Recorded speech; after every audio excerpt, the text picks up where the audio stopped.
Chris Park from the Parx-e Show here with episode 9. We've got 2 amazing interviews lined up today. We've got the very talented Mark Gardner, a very dear friend of mine who chats about all things music. And we've got another rising singer-songwriter, Brittany Leo, who also kind of gave up her time to chat about all things music in her career. It's going to be a great show. And yes, I'm wearing the Strain t-shirt. The Strain's comeback show, which I've been kindly asked to book, is on the 13th of November at the legendary Brunswick Hotel with Mojo Pin, Slider, and the Milky Bishop. It's going to be a great gig. I'm really looking forward to having some fun rocking out. I hope to see you there. And sit back and enjoy the show.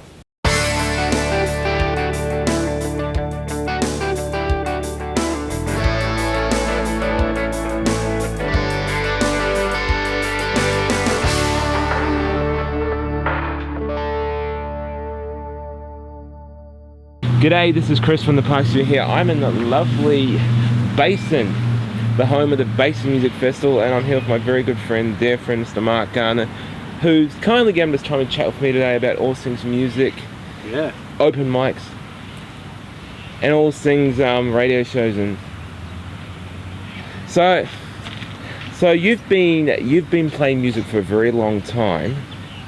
Yeah, well. So, for you, how has your songwriting changed from when you had started out? Is it more or less the same, or has it changed for you completely? Or Good question. Look, I've probably still gone back to my roots, if you like. Starting off with sort of roots-based, songwriting based around an acoustic guitar. Still haven't changed that aspect. You can pretty much take it anywhere, play anywhere live, drop of a hat. So that's the whole beauty of it. It could be a big stage, it could be a small stage, it could be a little bar, it could be on the street busking. You can play anywhere. So that's the beauty of writing a song too. You can play it in different forms. So yeah. Then if I think it needs a bit more production, I'll bring it along to a band or invite some musicians in to do a demo session. So how did you get? So you also play trumpet. So what inspired you to play the trumpet? So trumpet, yeah, that came along, I think, really, essentially when I was hit high school, I started taking up trumpet. But I think what stood out was jazz artists like James Morrison, Wynton Marsalis, and also hunters and collectors. Hearing the horns, what they did in the early days, in the 80s. It's when I grew up. So there were all those sorts of bands around. Like even the Saints had some horns in some of their songs. Chicago, bands like that. I was really getting into a lot of that sort of stuff, and particularly even Dynamic Hypnotics. Had some brass, just some different uses of brass. I was always into it. So yeah. So how does it feel to you when you've been playing trumpet for a long time, and someone like Steve Lucas goes, "Hey, Mark, I'd like you to play trumpet on one of my songs"? Yeah, that's a pretty cool thing, actually. Yeah. So Steve Lucas, being from Punk Band X, they were pretty much the start of punk in Australia, really. He to me is a bit of a legend, but because they pretty much support a lot of the big acts when they came to town, and they toured internationally. Big acts like Iggy Pop and as an example, but there's quite a few other acts that they would have supported when they came over touring. So yeah, what I got asked to do, just recently got asked to do a live show, get some brass together. Child Wise Benefit was a big example. Steve asked me to do that for the Child Wise Benefit at Thornbury Theatre recently, and that was really good. Good fun. And more recently he's asked me to do some brass for his Reforming the X band, so that'll be happening soon in November, he tells me. So I've got to get onto that. Cool. So that'll be 5 tracks. Hopefully I'll work at a 3 or 4 part brass section. So that'll be great fun. So are you still happy with how The Great Divide was received with community radio? And Absolutely, and it still is getting accepted quite still around the world. There's pockets of the world, radio, internet radio stations that are starting to pick it up as well, which is interesting. So no, it's been really great success, really. I'm quite happy. So what was it like working with such a legend as Brian Cannon? Yeah, no, he was very quick and very proficient in what he does. He's actually quite a great catalogue of sounds, I think, in his head. You know, he's a great producer, I think. Sort of modern sound as well, and he sort of suits your dynamic. Sort of worked with him what your genre is, and it's quite interesting actually. It's quite good. So, how did the open mic night come about? So how did you get involved in that? The open mic came about mainly through a good friend called Steve Iorio through the Vagrants, a really great independent band, and I think they're Black Leather Blues now over in, I think they're based in Germany now, but they're doing some great things overseas, that band. But yeah, that came through Steve. He used to be a booker there at the Whole of Love Bar, and we were good friends anyway. And I've always been helping him and helping their band, doing bits and pieces, but it was good to be asked, and I thought I'd go ahead and do it, and I've been doing it for over a year now. So you're happy with how it's been received and how people have gotten behind it and all that kind of stuff? Absolutely, the management team have been fantastic, all the staff, even the artists are getting right behind it now, like Cameron Holmes. He's a great man, he's a great blues artist that's on his way up, I think, and more and more. Andrew Grant as well, getting behind it, get some regulars now supporting it. Even it's good to see people like Rick Butterworth, you know, still has a big say in the Whole of Love Bar, but also he's such a great support man, very supportive of new acts and artists. Even Louise, the booker there now, she's great, fantastic. So how do you think the scene has changed with, you know, like a lot of venues are closing down now and you know, noise restrictions are making it harder for venues to... Yeah, they're good valid points. I think it is definitely harder for venues, no doubt about it, especially the smaller ones. But, you know, there's always, when one shuts, there's always one that opens. Whether it stays open is another thing. Unfortunately, the Luxor shut down more recently. But, you know, there's always others that will open up. Like there's a new one in Northcote, 24 Moons. I think that could go forward, and with all the right backing and support. And I think they're another venue that's going to be probably similar in the similar vein as probably the Northcote, the way they're going. You know, it's got a bit of a following now, particularly in the roots and soul and blues and jazz sort of area. But yeah, there's lots of areas. I think of Melbourne where I think there's opportunities everywhere, even out of suburbs. Yeah, so the radio show, so what inspired you to do a radio show, and how did that all come about for you? 3WBC, yeah, 94.1 FM, yeah, community radio. That was sort of a thing that I've always wanted to do, is, you know, run a few of my own favourite artists and independent acts that I've obviously played with, or, you know, I've seen them at gigs, or we've supported them, or had a bit to do with them. So I always wanted to spin their CDs and try and get it on the radio. So that was the idea, but also try and do something different, in a different format, and that is have some live acts come in and play acoustically, play their songs. And it's been great sort of to do that. I've been doing it, well, I've been working on the radio for probably over 3 years, I think now. So yeah, it's been 3 or 4 years that I've been working on the 3WBC in voluntary manner. And first started with the Sunday show. That was more of a travel show. That was just wanted to talk about where I've been travelling and some tips about travelling and caravanning and all that sort of thing, because we've got such a great country. But also to focus on some local community events. I mean, there's a lot of local community events happening. It's not just, you know, not just venues that support music. There's other places, like obviously the Basin Music Festival here. They support a lot of the live music scene here, up in the hills. So it's good to sort of promote those acts that are involved with that, as well as involve, you know, a lot of the other community, you know, events around locally as well. So it's really good to get involved, particularly the local carols as well. Christmas carols down at Whitehorse as well. The city of Whitehorse is good, as well as the city of Knox. We've got some really great little arenas and great parks that families can explore, and there's a lot of music everywhere in the parks. So that's basically why I want to get involved. more or less is to learn how to interview other performers and get them involved. Cool. So will we hear any new releases from you in the near future? Yeah, you're bound to have another release very soon. Look, I guess working on the musicians at the moment, the right band, the right people to suit our band. When I say band, definitely Steve, Ryan, Gledhill and myself will definitely be together.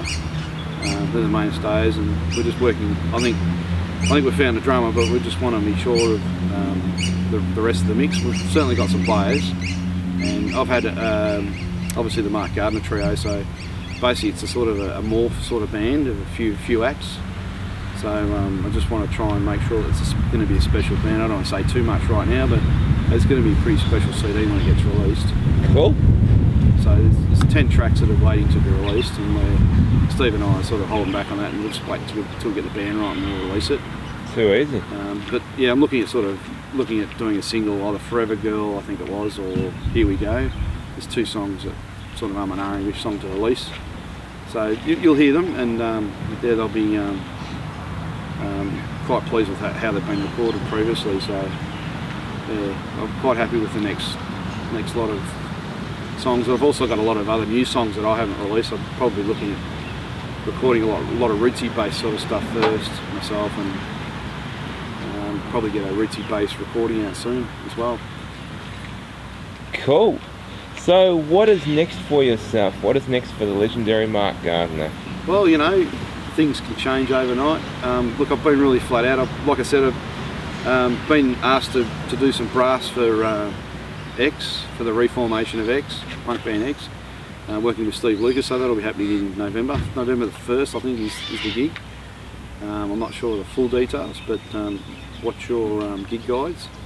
But there's going to be a lot of other things come up. Obviously, sorting out the band is essential for what we're going to do for moving forward. But yeah, there'll be a lot more trumpet projects. I've been working with Cameron Holmes on a few things, and working the open mic and trying to help some of the artists. I think that's the next step. But I got auditioned to. I applied for the Australia's Got Talent and got through, so that'll be an interesting one as well. So I'm more than likely got the audition next week, so that'll be coming up very shortly, and we'll get that all confirmed as well. So you'll hear more of what I've been doing. Cool.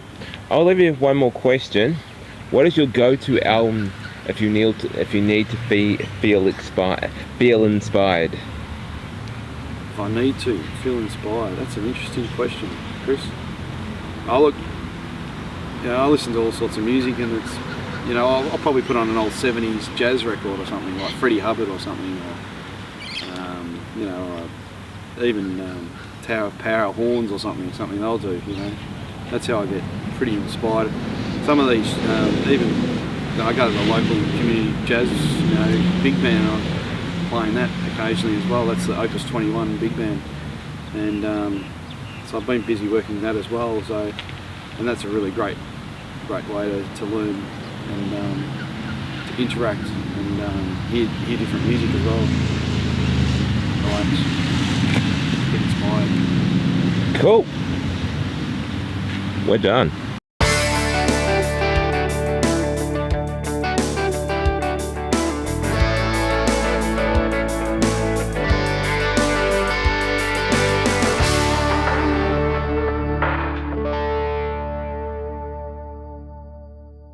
G'day, this is Chris from the Parx-e Show here. I'm at Gels Park talking to the lovely Brittany Leo, who's given up her time today chatting about all things music.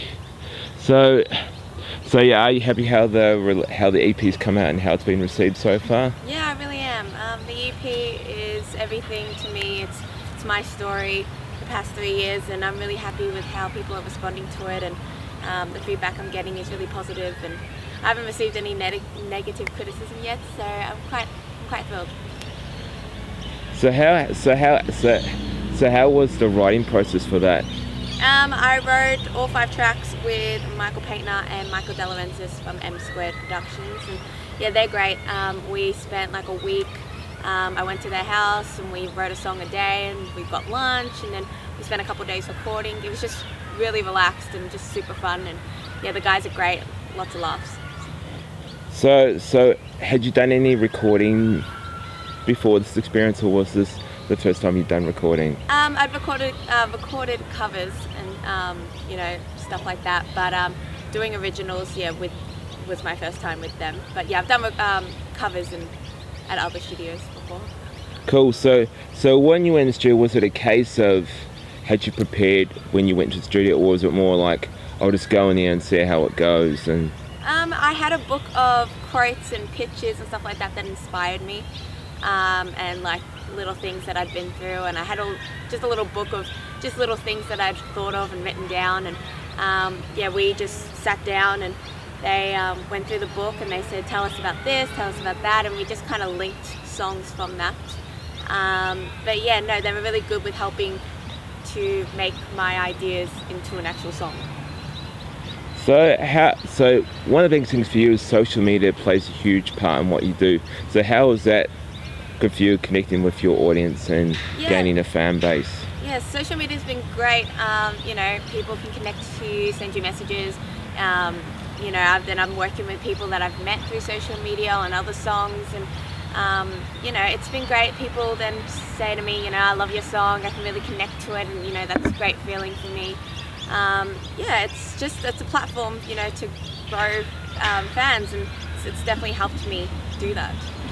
So how did you get involved with SYN 1700 and being able to host your own radio show? I'm currently doing part-time course at Homesglen Screen and Media, which is radio and TV presenting, and they helped me find 1700, which is the show I currently host, which is great because I'm really into music presenting, and 1700 is a music show. That's Thursday nights, and then SYN is a part of that. So from 1700, I met everyone at SYN Media. Cool. So what inspires you when writing music? Where do you get your influences from?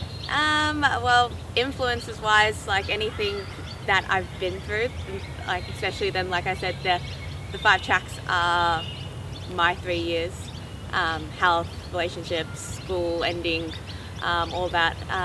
In saying that, also then I draw I love Usher, and I love Rihanna and Pink and Kelly Clarkson and all that, and so that music then is drawn from them, but the lyrics are everything that I've been through. So what do you hope the EP will do for you, and how it will help you go forward with your music? The EP, I just want people to hear what I can do and who I am, and whether it helps me progress in the music industry or not I don't have control of that, but I'm really hoping that it just helps to grow my fan base and people to see me and see who I am and see what I can do, and the person that I've become over the 3 years. So if you could have anybody in a video clip, who would it be? Oh, that's a big one. Like I said, I'm a massive fan of Usher. If he could dance in the background for me, that'd be great. I'd love that. Nice. So are there plans for an album in the cards, or are you just going to do some more EPs, or? I want to get back in the studio early next year. I'm 19 now, I'll be 20 in April, and I just want to experiment with different genres and try different things, see what comes out of it, and see how people react to it and if people like it. But as for albums, EP, I'd love to make another EP. Probably not an album yet. I'm not sure if I have that much life experience to make an album yet, but definitely an EP. So how has Reverb Nation, the website, been a huge part of what you've been doing? Reverb Nation's been a great platform to connect with other artists, and again, just to expose myself and to have a platform that I can put my music on and people can see a bio of what I do and who I am. So have you had any bad experiences yet, or has it been more or less pretty positive? No, I've actually been really lucky. It's been pretty positive. I haven't had any negative feedback. I'm waiting for the day that does happen though, because I'm sure it will happen, but it's been quite good. So what does the rest of 2015 have in store for you, and what do you hope 2016 will do for you? 2015, I hoping to do an EP launch on November 10th at Berwick 81 Cafe, 81 Bar. But other than that, I've got to wrap up my 1700 show, wrap up my KC Radio Play On show, and finish TAFE. And then for 2016, I'll get back into gigs, get back into songwriting and recording, do some more DJ gigs, and hopefully, yeah, have a new single come out next year. Cool. So, because you live in the outer suburbs of Melbourne, does that make it hard for you when you're trying to book shows and getting your audience to come to gigs? If you want to do gigs in the like this, where in the gig territories like your Northcotes and your Brunswicks and your Fitzroy, or even in the city, does it make it harder for you to get your fan base to come to those kind of places? Yeah, definitely. I mean, a lot of them, yeah, people know me from KC, which is where I am from. So then, you know, if I do gigs in KC, I find that then I have that support. It is harder, but in saying that, I love it because then you grow your fan base and people from then Brunswick or Fitzroy and all that know who I am, and they can look me up on Facebook. Cool. So you're doing pretty good, and I'm glad to see, and I really appreciate your time today to chat with me. And the EP is fantastic, and I look to hear more what you're doing. And so check her out on Instagram, Facebook, YouTube, Reverb Nation, all those kind of cool places, and you'll be hearing a lot more of her. So check her out. Thank you. No worries. Alright, that was the show. I hope to see you at the Strain gig. It's going to be a rocking show. I'm very much looking forward to it. Episode 10 is coming up next, and I can't believe it, I'm up to 10 episodes already. This is 9, 10 will be next, and I thank you for watching and for your continued support. I'll see you again next time. Thanks for watching. It's a change of heart on a weeknight.